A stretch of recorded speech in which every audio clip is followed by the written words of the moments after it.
Shalom, berjumpa kembali di dalam program pendalaman Alkitab melalui pelajaran Sekolah Sabat bersama dengan kami Cornelius Media. Kita mengucap syukur kepada Tuhan oleh karena Sabat ini adalah Sabat yang ketiga, pelajaran Sekolah Sabat dengan judul Anak yang Dijanjikan. Saat ini saya Pendeta Edward Taliwongso ditemani oleh hamba-hamba Tuhan yang akan membantu dalam pendalaman Alkitab kita pada kesempatan ini. Pendeta Felix Gosal dan Pendeta Widodo Purwanto. Dan sebelum kita melanjutkan diskusi kita pada saat ini, mari kita tunduk kepala dan kita berdoa. Bapa Tuhan kami, Allah yang Maha Baik, Tuhan yang penuh kasih dan kemurahan, terima kasih untuk berkat-Mu, di mana pada saat ini kami kembali lagi duduk, merenungkan, berdiskusi, bertukar pikiran, berbagi sudut pandang, sehubungan dengan pelajaran Sekolah Sabat. Kami sangat membutuhkan kuasa Roh Suci yang kiranya akan menolong, memampukan kami untuk dapat melihat kebenaran-kebenaran di dalam firman-Mu. Beserta bersama-sama dengan kami. Di dalam nama Yesus kami sudah berdoa. Amin. Amin. Terima kasih Pendeta Edward Taliwongso. Dan ayat inti kita terdapat di dalam Ibrani pasal yang pertama, ayat yang kedua sampai ayat yang ketiga bagian A. Maka pada zaman akhir ini ia telah berbicara kepada kita dengan perantaraan anaknya, yang telah ia tetapkan sebagai yang berhak menerima segala yang ada. Oleh dia, Allah telah menjadikan alam semesta. Ia adalah cahaya kemuliaan Allah dan gambar wujud Allah, dan menopang segala yang ada dengan firman-Nya yang penuh kekuasaan. Saat ini kita akan membahas sedikit latar belakang ayat inti kita. Kalau kita membaca Ibrani pasal 1 ayat 1-4, ini merupakan bagian pendahuluan atau pembukaan dari surat kepada orang Kristen Yahudi pada waktu itu. Dan dari gaya penulisan pendahuluan ini, banyak yang menolak bahwa Paulus adalah penulis dari kitab Ibrani itu sendiri. Sebab biasanya di dalam surat-surat Paulus selalu disertakan dari siapa dan kepada siapa surat itu ditujukan. Dan disertai juga dengan salutation atau salam pembuka. Namun di dalam kitab Ibrani ini tidak ada style seperti itu. Jadi banyak yang menolak bahwa Paulus adalah penulis dari kitab Ibrani. Namun walaupun masih diperdebatkan tentang siapa penulisnya sampai saat ini, Gereja Advent mengambil posisi percaya bahwa Paulus adalah penulisnya dengan beberapa alasan. Yang pertama, gereja-gereja Eastern atau gereja-gereja Timur dahulu percaya bahwa penulisnya adalah Paulus. Dan ini ditopang oleh beberapa teolog awal-awal abad pertama, Clement of Alexandrian dan juga penerusnya Origen. Mereka percaya bahwa penulis kitab Ibrani ini adalah Paulus. Yang kedua, ada indikasi bahwa manuskrip awal perjanjian baru itu, mereka mendaftarkan kitab Ibrani sesudah kitab Roma. Itulah sebabnya mereka mengatakan bahwa ini penulisnya sudah pasti adalah sama dengan penulis kitab Roma. Kemudian ada juga indikasi bahwa konten-konten yang ada di dalam kitab Ibrani sangat kental dengan ide-ide yang Paulus telah paparkan di surat-surat yang lain. Sehingga dipercaya bahwa kitab Ibrani adalah khotbah-khotbah Paulus yang disampaikan kepada orang Yahudi Kristen pada abad yang pertama sesudah Masehi, dan kemudian dituliskan oleh orang yang tidak diketahui. Namun menurut Clement of Alexandria, dia menduga bahwa orang itu adalah Lukas, juru tulis dari Paulus. Nah, contoh-contoh atau ide-ide apa yang kental dengan ide-ide Paulus yang juga terkandung di dalam surat-suratnya yang lain? Contoh, Ibrani pasal 1 ayat 3 mengandung keilahian Kristus, gambar Allah yang tidak terlihat, pencipta dan penopang semua ciptaan. Poin itu juga terkandung di dalam Kolose 1 ayat 15-17, paralel. Kemudian Ibrani 2 ayat 4, peran dari Roh Kudus. Paulus mengatakan juga di dalam 1 Korintus 12 ayat 11 tentang peran dari Roh Kudus. Ibrani 2 ayat 14-17 tentang inkarnasi Yesus dalam kemanusiaan. Dan ini jelas tercatat di dalam Filipi pasal 2 ayat yang ke-7 dan ayat yang ke-8. Bagaimana dia menjadi manusia. Ibrani 8 ayat 6, peran Kristus sebagai mediator dalam perjanjian yang baru. Poin ini terkandung juga di dalam surat Korintus yang kedua, pasal yang ketiga ayat yang ke-6. Kemudian tentang ilmu yang mempelajari tentang keselamatan, soteriologi, Ibrani 10 ayat 14, sama atau saling menguatkan dengan apa yang dicatat Paulus di dalam Roma pasal 5 ayat 9, Roma 12 ayat yang pertama. Dan dalam pengajarannya itu, dia mengatakan bahwa ilmu keselamatan itu hanyalah oleh karena darah Kristus yang membuat pembenaran dan pengudusan itu menjadi sempurna. Jadi dari paralel ide-ide inilah dapat diindikasikan bahwa Paulus adalah penulis dari kitab Ibrani. Ditambah lagi posisi gereja Roma Katolik. Currently, mereka percaya bahwa kitab Ibrani ini adalah sebuah surat yang ditulis oleh Rasul Paulus kepada orang-orang Kristen Yahudi di abad pertama gereja mula-mula. Nah, dari pendahuluan kitab Ibrani kita bisa menangkap apa yang ingin disampaikan oleh penulis, yaitu tentang pernyataan Allah yang paling tinggi. Sebab kalau kita baca kembali di dalam Ibrani 1 ayat 1, setelah pada zaman dahulu Allah berulang kali dan dalam pelbagai cara berbicara kepada nenek moyang kita dengan perantaraan nabi-nabi, maka zaman akhir ini ia telah berbicara kepada kita dengan perantaran anaknya. Ini adalah pernyataan Allah yang paling tinggi tentang dirinya sendiri.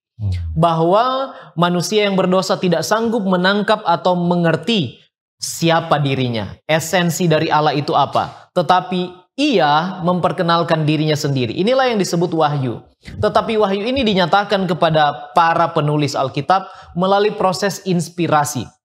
Itulah sebabnya kita percaya pernyataan Allah, gereja kita percaya pernyataan Allah itu adalah general, melalui alam, melalui sejarah, melalui keberadaan kita manusia yang adalah ciptaan.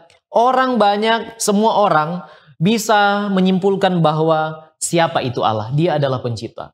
Namun juga ada special revelation, artinya ada inspirasi yang dinyatakan dan dituangkan di dalam kitab perjanjian lama dan juga kitab perjanjian baru. Tapi kitab Ibrani memuat tentang inkarnasi dari Yesus yang menyatakan bahwa dia itu adalah anak Allah, yang menyatakan dia adalah cahaya kemuliaan Allah, dia itu penopang, imam melalui yang membawa pengudusan, dan kemudian raja atau penguasa yang duduk di sebelah kanan tahta Allah. Jadi ini merupakan bagian pendahuluan latar belakang dari ayat inti kita pada pelajaran pekan ini. Terima kasih pendeta. Di ayat inti di sini ada disebutkan tentang elemen waktu, yaitu kata zaman akhir. Di sana dikatakan, maka pada zaman akhir ini ia telah berbicara kepada kita dengan perantaran anaknya. Nah, ketika bicara tentang zaman akhir, maka orang Kristen punya persepsi yang berbeda-beda tentang definisi mereka tentang the last days, ya, atau akhir zaman, atau zaman akhir. Nah, biasanya orang berpikir ketika bicara tentang hal-hal eskatologis, itu ada hubungan dengan peristiwa-peristiwa yang terjadi. Peperangan, gempa bumi, lalu kemudian bangsa bangkit melawan bangsa, dan penganiayaan, pekerjaan penyesatan. Sebagaimana yang disampaikan oleh Yesus di khotbah di atas Bukit Zaitun yang dicatat di Matius pasal 24-25 dan juga Lukas 21.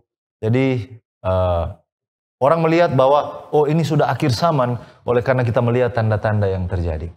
Sementara secara tradisional orang Advent yang percaya kepada tulisan Roh Nubuat Ellen White biasanya menggunakan dua penanda waktu. Yang pertama adalah tahun 1798, yaitu di akhir dari periode 1260 tahun yang dimulai dari tahun 538 sampai tahun 1798. Dan memang Ellen White mengatakan bahwa itu this marks 1798 as the time called in prophecy the time of the end. Ya.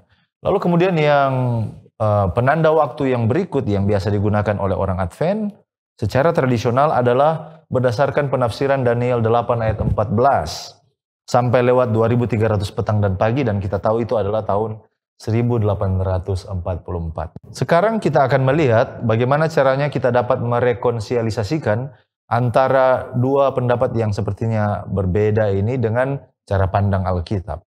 Nah, kalau berdasarkan Alkitab, maka sebenarnya zaman akhir itu tidak dipengaruhi oleh peperangan, atau dipengaruhi oleh situasi dunia, atau pandemi, atau apa saja yang kita baca.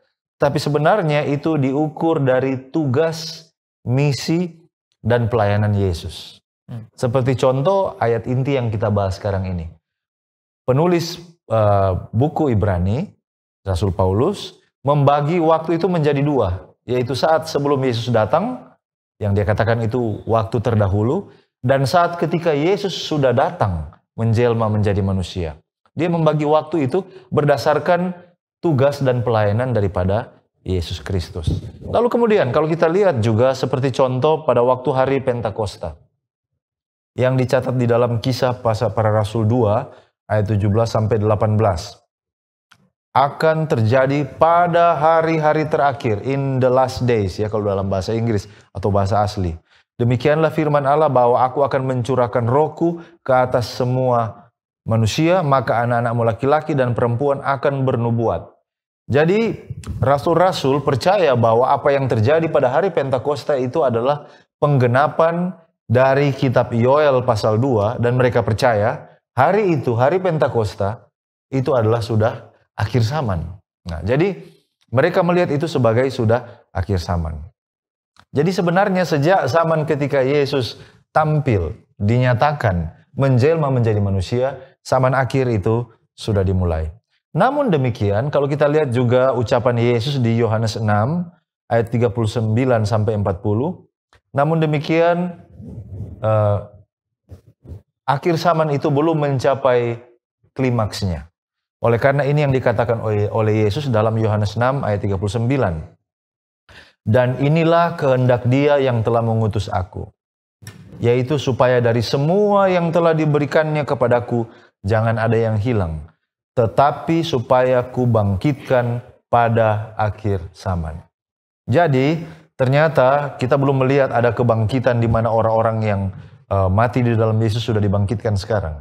Itu bukti bahwa kita sekarang sudah tiba pada akhir zaman, ya. Kita sudah tiba pada akhir zaman, kita sudah berada pada zaman akhir, tetapi belum mencapai puncaknya, yaitu pada waktu terjadi kebangkitan. Nah, sekarang bagaimana melihat, mengevaluasi kembali tentang apa yang dipercaya oleh umat Advent.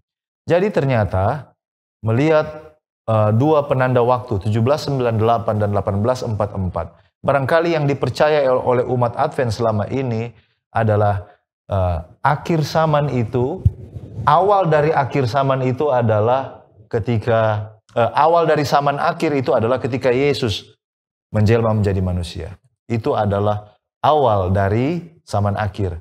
Dan akhir dari akhir zaman itu adalah seperti yang kita lihat, 1798 lalu kemudian 1844. Jadi kesimpulannya, kita sekarang ini, ya, dengan melihat sejarah apa yang sudah terjadi ke belakang, Yesus sudah datang menjelma manusia, Dia sudah mati, Dia sudah dibangkitkan.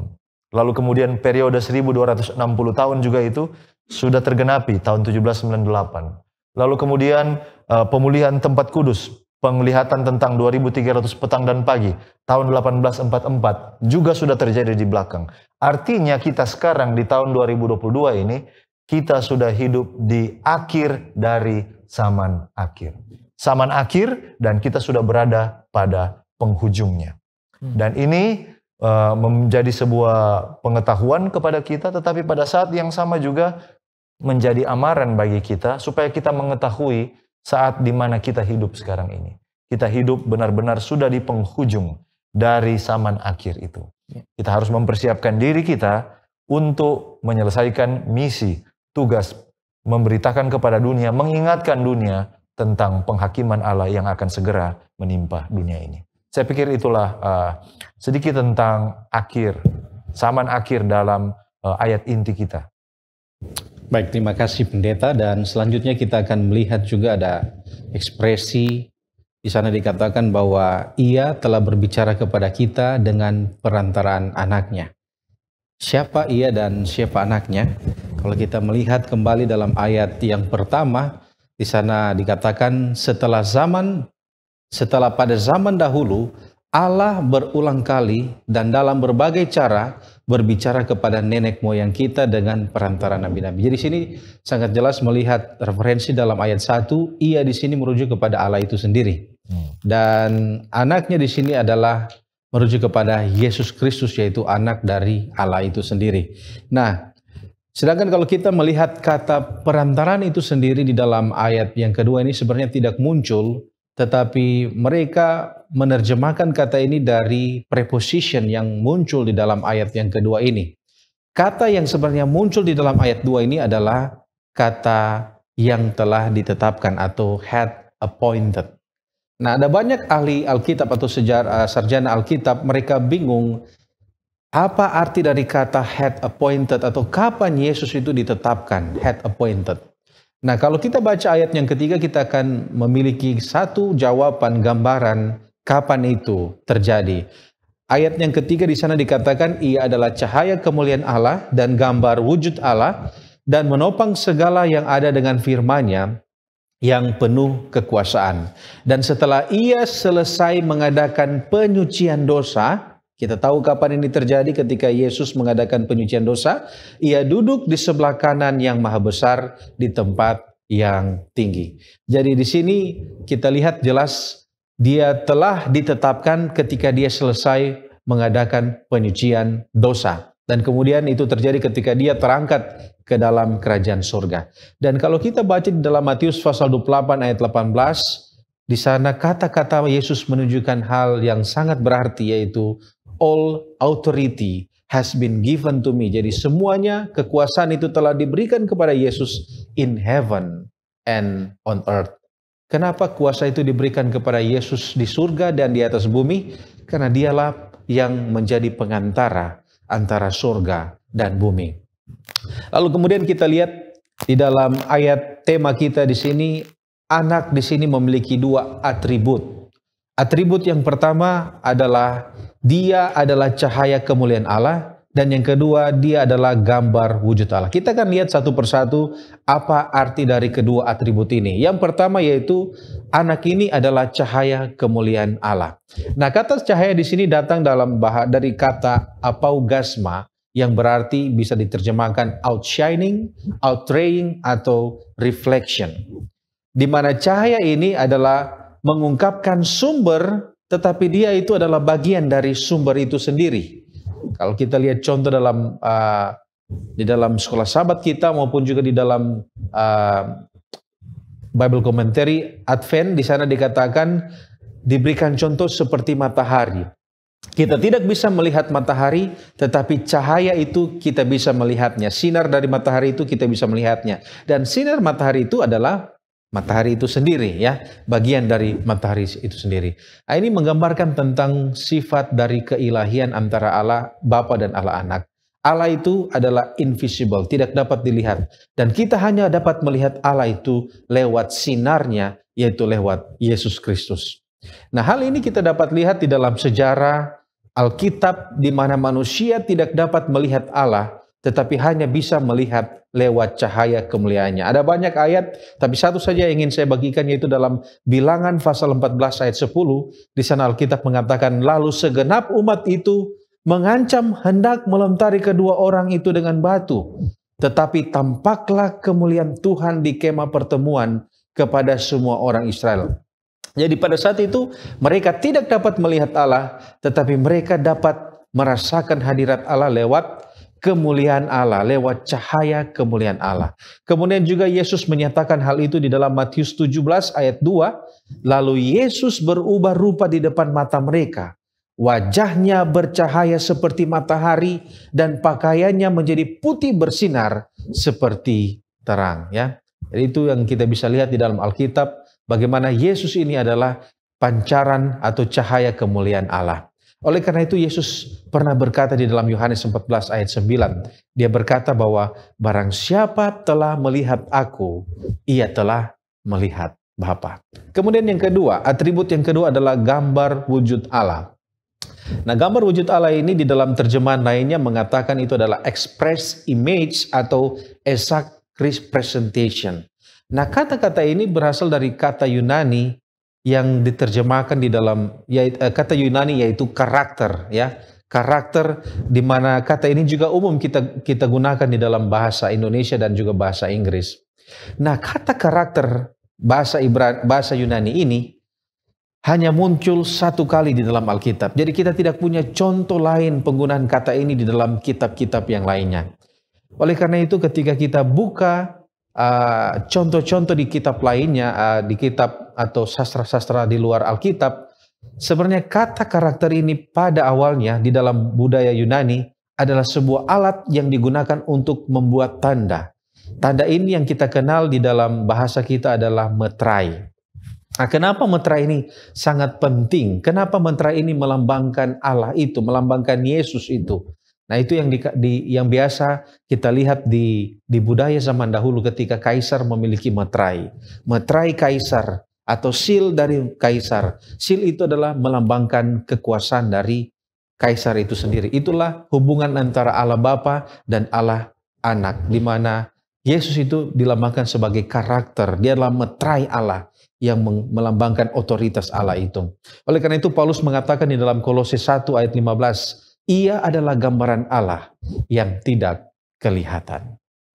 Baik, terima kasih pendeta. Dan saat ini kita datang kepada satu pertanyaan penting lainnya sehubungan dengan pelajaran sekolah Sabat ya, yaitu siapa Yesus itu? Kalau kita jawab langsung pertanyaan itu, maka kita akan jawab sesuai dengan judul yang dikatakan di dalam sekolah Sabat, anak yang dijanjikan. Ya. Jadi Yesus adalah anak yang dijanjikan oleh Allah. Sebab segera sesudah nenek moyang kita jatuh di dalam dosa, maka Allah langsung menjanjikan seorang anak yang akan membawa kemenangan. Ya. Yang di dalamnya umat manusia yang berdosa ini ditebus, dipulihkan hubungannya dengan Bapa. Jadi Yesus itu adalah anak yang dijanjikan.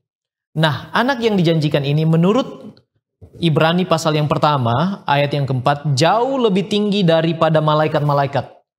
Sama seperti nama yang dikaruniakan kepadanya jauh lebih indah daripada nama mereka. Lantas dielaborasi pernyataan ini ayat yang ke-6. Dan ketika ia membawa pula anaknya yang sulung ke dunia, ia berkata, semua malaikat harus menyembah dia. Siapa yang disembah oleh para malaikat? Sudah tentu anak yang dijanjikan ini adalah Allah itu sendiri yang menjelma menjadi manusia. Nah, pertanyaannya, kapan Yesus dinyatakan? Bagaimana kita boleh tahu asal-usulnya? Maka kita perlu melihat tentang keberadaan Yesus di dalam Yohanes pasal 1. Jelas dikatakan di sana bahwa pada mulanya adalah firman. Yohanes 1 ayat 1 katakan, pada mulanya adalah firman. Firman itu bersama-sama dengan Allah dan firman itu adalah Allah. Ia pada mulanya bersama-sama dengan Allah. Segala sesuatu dijadikan oleh Dia dan tanpa Dia tidak ada suatu pun yang telah jadi dari segala yang telah dijadikan. Jadi ternyata keberadaan Yesus itu sudah ada dan Dia dikatakan Dia itu adalah sebagai pencipta. Dia bukan ciptaan tetapi sebagai pencipta. Ayat 14, firman itu telah menjadi manusia. Manusia yang bagaimana yang menceritakan tentang Yesus? Matius pasal 1 ayat yang ke-18, ketika di dalam inkarnasi kealahan menjadi manusia dikatakan dia itu dikandung bukan oleh karena hubungan biologis antara seorang laki-laki dan seorang perempuan, tetapi dikandung oleh Roh Kudus. Dan ini menggenapi janji yang dinyatakan Allah di dalam Yesaya pasal 7 ayat 14. Dia katakan dikutip di dalam Matius 1 ayat yang ke-23. Sesungguhnya anak darah itu akan mengandung dan melahirkan seorang anak laki-laki, dan mereka akan menamakan dia Immanuel, yang berarti Allah menyertai kita. Itulah Yesus. Dan kalau begitu, kapan dia dinyatakan? Menurut Galatia pasal yang keempat, ayat yang keempat. Kalau kita membuka Alkitab kita di dalam Galatia pasal 4, ayat yang keempat dikatakan, tetapi setelah genap waktunya, maka Allah mengutus anaknya, anak yang dijanjikan, Yesus Kristus, yang lahir dari seorang perempuan dan takluk kepada hukum Taurat. Jadi setelah genap waktunya, Allah mengutus anaknya menjadi manusia di dalam kelahiran dari seorang wanita. Nah, kalau begitu apa arti Yesus dalam kehidupan kita sekarang ini? Kalau dia itu adalah anak yang dijanjikan, kalau dia itu adalah pendamai, penebus, apa artinya bagi kita? Kita mengerti di dalam kitab Ibrani, Yesus digambarkan sebagai mediator. Artinya kegagalan Manusia menjaga perjanjian yang lama sekarang sudah disempurnakan oleh karena dia adalah pengantara yang sempurna. Di dalamnya juga dikatakan bahwa kita memiliki imam besar yang agung, bukan imam besar yang biasa, tetapi imam besar yang turut merasakan kelemahan-kelemahan kita. Dan oleh dia kita dibawa kepada Bapa di dalam pengudusan yang total. Jadi saya pikir ini adalah pengertian atau arti Yesus dalam kehidupan kita saat ini. Ya, terima kasih pendeta. Dan kita seringkali mendengar istilah anak Allah. Apa sebenarnya arti istilah ini? Dan ketika kita mendengar kata anak, seperti yang tadi pendeta sampaikan, kita cenderung berpikir ini ada hubungan dengan keturunan secara biologis. Tetapi ketika ini merujuk kepada Yesus Kristus, maka gelar ini memiliki beberapa arti dan makna yang sangat-sangat besar. Minimal ada 3 hal.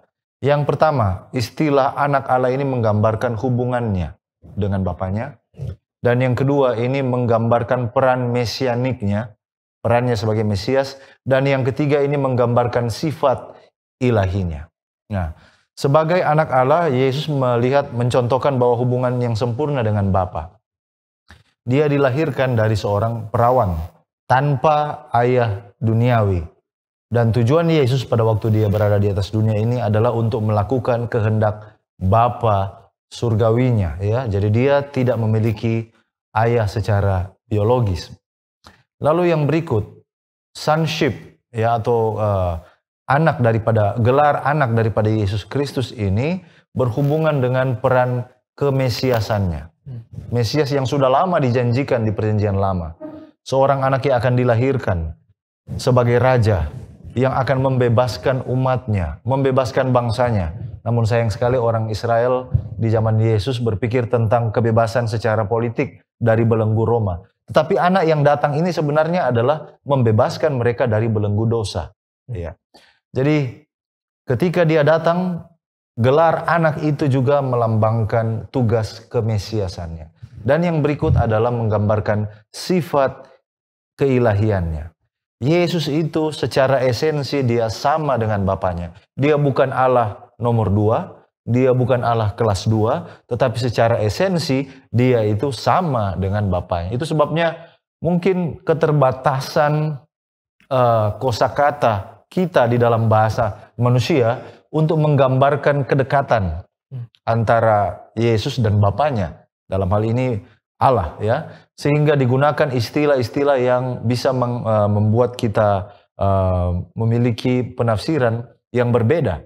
Tetapi kalau kita belajar Alkitab secara komprehensif, maka minimal itulah 3 hal tadi yang akan muncul tentang apa arti anak ketika itu merujuk kepada Yesus Kristus. Lalu kemudian duduk di sebelah kanan, ya. Minggu yang lalu kita sudah pelajari bahwa duduk di sebelah kanan itu berarti otoritas, ya. Duduk di sebelah kanan itu berarti menjadi pembela bagi umat-umatnya. Karena kita ingat selain dia raja, dia juga adalah imam besar. Ya. Imam besar yang dapat merasakan segala keluh kesah kita. Tetapi dia tidak pernah berbuat dosa. Ada satu kisah di dalam Perjanjian Lama di 1 Raja-Raja 2 ayat 19 contohnya, untuk membuka wawasan kita tentang apa artinya duduk di sebelah kanan takhta. Yaitu ketika Batsheba, ibu dari Salomo, datang kepada dia, membuat sebuah permohonan kepada Raja Salomo. Permohonan itu sehubungan dengan istri dari Adonia. Lalu kemudian, kalau kita baca 1 Raja-Raja 2 ayat 19 dikatakan bahwa Salomo katakan, ambil satu takhta, letakkan di sebelah kanan, dan biarkan ibuku duduk di sebelah kananku. Dan yang menarik sesudah itu, Salomo katakan, mintalah apa saja yang engkau akan minta, pasti aku sebagai raja akan memberikannya. Nah, kalau kita melihat ini, ya, maka kita bisa katakan bahwa makna yang lain daripada Yesus duduk di sebelah kanan, selain dia punya otoritas, dan yang kedua menunjukkan kedekatannya dengan Bapa, yaitu kita bisa minta apa saja kepada Bapa melalui Yesus yang duduk di sebelah kanan, maka dia pasti akan mengabulkannya. Dan memang Yesus mengatakannya dalam Injil Yohanes, mintalah apa saja di dalam namaku, aku akan memberikannya kepadamu. Jadi Ini mungkin kata-kata yang sederhana, anak Allah, duduk di sebelah kanan. Tetapi secara teologis punya makna yang sangat-sangat dalam tentang perbuatan dan berkat keselamatan yang Yesus sediakan bagi semua orang yang percaya kepada Dia. Ya, terima kasih pendeta. Dan kalau kita lihat juga ayat tema kita di sini menyinggung sedikit tentang peran Yesus di dalam penciptaan. Kita akan lihat apa sebenarnya bagaimana peran Yesus dalam penciptaan alam semesta. Nah, peran Yesus di dalam penciptaan itu dapat kita lihat dalam berbagai ayat di dalam Alkitab. Tetapi salah satu yang akan kita lihat saat ini terdapat di dalam Yohanes pasalnya yang pertama. Di dalam Yohanes pasalnya yang pertama, ayat 1-13, di sana terdapat 7 referensi tentang kisah penciptaan. Nah, kalau kita lihat Yohanes 1 dan Kejadian pasal 1 ini dimulaikan dengan kata yang sama, yaitu in the beginning. Itu berarti kita bisa melihat bahwa Yohanes sedang melakukan atau menekankan, menyinggung tentang kisah penciptaan pada awal dari Injil Yohanes ini. Nah, mari kita lihat peran Yesus dalam penciptaan ini sesuai dengan informasi dari Yohanes pasalnya yang pertama. Nah, yang pertama kalau kita lihat di dalam Yohanes pasalnya yang pertama, ayat yang pertama, ada 3 kali Yohanes merujuk Yesus itu dengan title firman atau word atau logos. Di mana kita tahu kata firman ini juga sering muncul di dalam cerita penciptaan di dalam Kejadian pasalnya yang pertama. Nah, kalau kita lihat juga terjemahan Alkitab Perjanjian Lama yang diterjemahkan dalam bahasa Yunani, ada 11 kali kata firman atau kata logos itu yang muncul di dalam account Kejadian pasalnya yang pertama. Oleh karena itu, kisah ini sangat unik. Oleh karena kisah penciptaan ini, kita bisa melihat bahwa Tuhan atau Allah itu, Dia menjadikan dunia ini lewat firman, hanya lewat logos, lewat firman itu. Oleh karena firman, ya, Mazmur pasal 33 ayat 6 di sana dikatakan, oleh karena firman, logos, langit telah dijadikan. Nah, sebuah artikel yang berjudul Creation, Salvation, and Divinity of Christ, di sana dikatakan bahwa dengan firman Allah yang membawa segala sesuatu menjadi Allah, ada. Yohanes menjadikan Yesus sebagai agen yang bertindak dalam pekerjaan penciptaan. Jadi di sini kita dapat melihat bahwa Yesus ini memiliki peran yaitu sebagai agen yang bertindak dalam pekerjaan penciptaan. Dialah yang melaksanakan penciptaan itu. Oleh karena itu di dalam Yohanes pasal 1 ayat 3 di sana dikatakan segala sesuatu dijadikan oleh Dia, oleh logos, oleh firman itu. Oleh karena itu benarlah ayat tema kita yang mengatakan oleh Dia, oleh anak itu, Allah telah menjadikan alam semesta. Ya, terima kasih. Kemudian kalau kita baca kitab Ibrani, teristimewa kitab Ibrani pasal 1 ini, mungkin ada pertanyaan yang muncul, kenapa hanya ditekankan Yesus di dalam ini? Bukankah kita percaya bahwa ada Allah Trinitas, Allah Bapa, Allah Anak, Allah Roh Kudus? Nah, satu hal yang perlu kita ingat bahwa kitab Ibrani ini sebenarnya mulai di mana kitab Injil itu berhenti. Kitab Injil berbicara tentang pada waktu Yesus Dia menjelma menjadi manusia, lalu kemudian hidup melayani, Dia mati, lalu kemudian sesudah itu dia bangkit. Nah, sesudah Dia bangkit, apa yang dilakukan oleh Yesus? Kitab Injil berhenti sampai di sana. Dan kitab Ibrani lah yang melanjutkan tentang apa yang dilakukan oleh Yesus ketika Dia naik ke sorga. Itulah alasannya mengapa kitab Ibrani sepertinya hanya menekankan Yesus Kristus, ya. Tetapi memang seperti yang saya katakan tadi, ini melanjutkan tentang pekerjaan pengantaraan, keimamatan, dan Yesus diangkat sebagai raja di dalam kerajaan sorga. Tapi sebenarnya kalau kita mau lihat, kitab Ibrani tidak hanya berbicara tentang Yesus saja. Mari kita lihat, sejak dari awal, dari ayat 1 dia katakan ini. Setelah Ibrani 1 ayat 1. Setelah pada zaman dahulu Allah berulang kali dan dalam berbagai cara. Jadi Allah Bapa di sini disebutkan pertama kali. Jadi Bapa disebutkan. Lalu kemudian di bagian ayat 2 pada zaman akhir ini Ia telah berbicara kepada kita dengan perantaran anaknya. Anaknya kemudian diperkenalkan di kitab Ibrani. Nah, sesudah itu, kalau kita lanjut terus, sepertinya hanya menyebut tentang Bapa, Anak, lalu kemudian para malaikat. Bahwa Yesus itu lebih tinggi daripada malaikat. Tetapi setelah kita tiba di Ibrani pasal 3, saya ambil contoh Ibrani pasal 3 ayat yang ke-7 mengatakan, sebab itu seperti yang dikatakan Roh Kudus, pada hari ini jika kamu mendengar suaranya, jangan keraskan hatimu. Nah, rupanya nanti di Ibrani pasal 3 baru oknum ketiga dari kealahan Roh Kudus itu diperkenalkan. Roh Kudus di sini tidak diperkenalkan sebagai sebuah force, kekuatan yang tidak punya kepribadian. Oleh karena dikatakan seperti yang dikatakan oleh Roh Kudus. Roh Kudus bisa berkata, ya. Roh Kudus bisa melakukan tindakan seperti Bapa dan juga seperti Anak yang berbicara. Jadi memang benar awalnya kelihatannya penekanannya hanya kepada Yesus, tetapi konsep tentang Trinitas itu sebenarnya ada di dalam kitab Ibrani. Nah, lalu kemudian yang berikut, kalau kita lihat sempat di ayatnya yang kelima, Ibrani 1 ayat yang kelima, di sana ada kata memperanakan, ya. Karena kepada siapakah di antara malaikat-malaikat itu pernah ia katakan, anakku engkau telah kuperanakan pada hari ini. Dan aku akan menjadi bapanya dan ia akan menjadi anakku. Apa arti memperanakan? Arti memperanakan di dalam ayat ini bukan menceritakan tentang awal eksistensi atau keberadaan Yesus Kristus. Ini sebenarnya menceritakan tentang awal pengesahan, konfirmasi atau diinaugurasinya Yesus sebagai penguasa yang dijanjikan. Ya, sebagai penguasa yang dijanjikan. Mengapa dia sudah dijanjikan tetapi hari ini baru dia realisasikan? Sepertinya konsep yang agak aneh, tetapi kalau kita bandingkan tulisan Rasul Paulus, contohnya dalam Filipi 2 ayat 8 sampai 9, kalau kita ke sana, Filipi pasal 2 ayat yang ke-8 dan 9, di sana dikatakan tentang apa yang dilakukan oleh Yesus.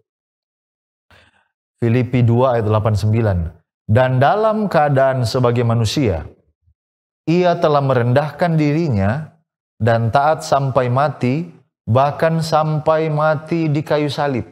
Dia, Yesus, merendahkan dirinya dan bahkan sampai mati di kayu salib. Ini berhubungan dengan penjelmaannya menjadi manusia.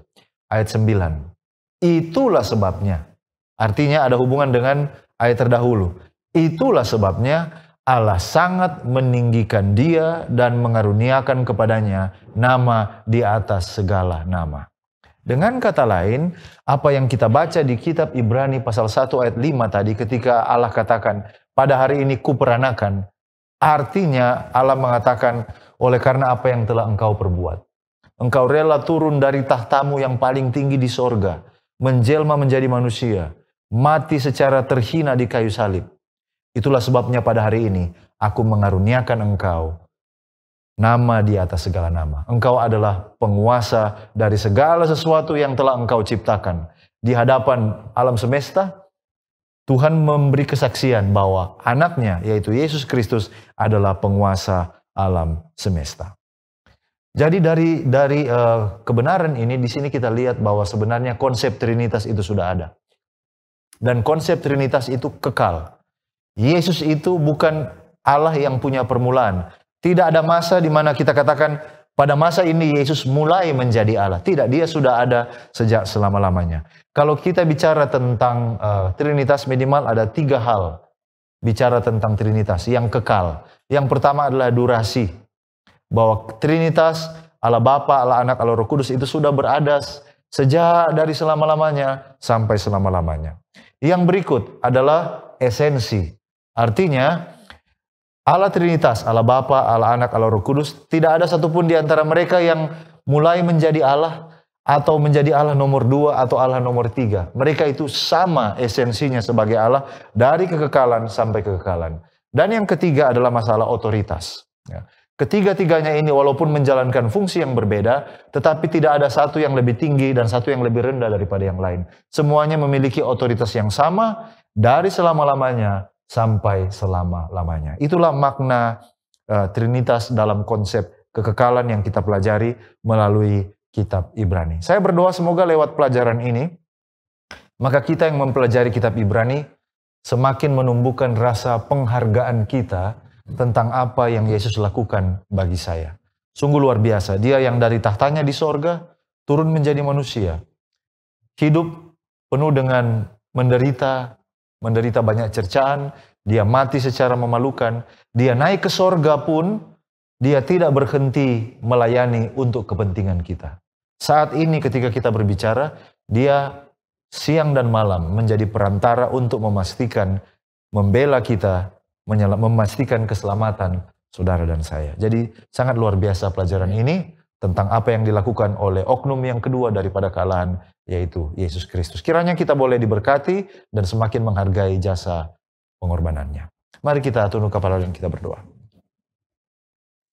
Terima kasih Bapak, oleh karena pada saat ini kami boleh belajar, mendiskusikan pelajaran sekolah Sabat. Kiranya melalui apa yang kami pelajari pada saat ini, kami akan semakin menghargai betapa luar biasa apa yang dilakukan oleh Yesus untuk keuntungan, keselamatan kami manusia.